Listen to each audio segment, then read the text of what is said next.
It's their job to watch the skies. Civil defense volunteers in the opposition-controlled east of Aleppo city are on alert whenever they hear the sound of jets. As first responders to the scenes of attacks, these volunteers have been busier than usual.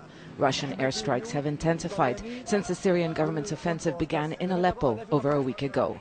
Those forces are now close to besieging the rebel-held neighborhoods in the city. Civil defense volunteers say they are the only hope for those who may be trapped.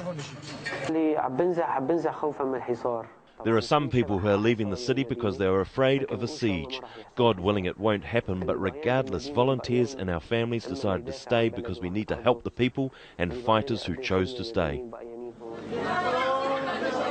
Civilians are increasingly helpless. Doctors and nurses are overwhelmed. They work out of makeshift clinics because hospitals have been reduced to rubble after years of war. Medical workers are now preparing for the worst. The government has besieged areas in other corners of Syria where people continue to die from the lack of food and medicine.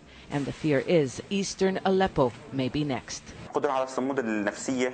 We will stay here and remain steadfast, but the medical supplies we have are only enough for a month and a half. The armed opposition is just as defiant. They use whatever weapons they have, but their opponents control the skies. Nevertheless, they say they will not withdraw. God willing, they can't lay siege to Aleppo. We have a military plan to confront this. We promise our brothers in Syria we will fight. There are many front lines in the province of Aleppo. The opposition has lost territory in the countryside, but they're still fighting back.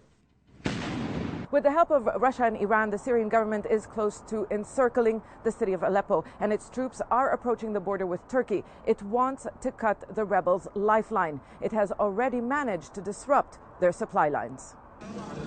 There are towns like Bayanoun where opposition fighters are still holding ground. It is strategic to prevent the government from cutting off the highway that links the city to opposition territories further west. This battle is not over, but the opposition is under a lot of pressure. The threat of losing its heartland is real.